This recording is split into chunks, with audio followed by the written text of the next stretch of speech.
ଟିକେ ଛତୁ ଚିଲି ବନେଇ ଦେ। ହଉ କରିଦେବି।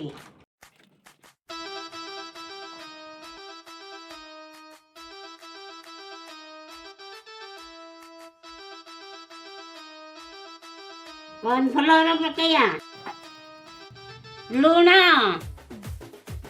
ଲଙ୍କାଗୁଣ୍ଡ, ତେଲ ଗରମ କରିବା, ଛତୁ ଛାଣିବା,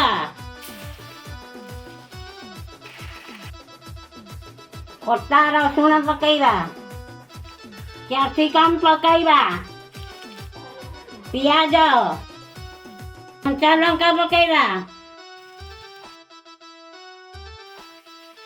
ଟମାଟୋ ସସ୍ ପକେଇବା, ଚିଲି ସସ୍ ପକେଇବା, ସୋୟା ସସ୍ ପକେଇବା,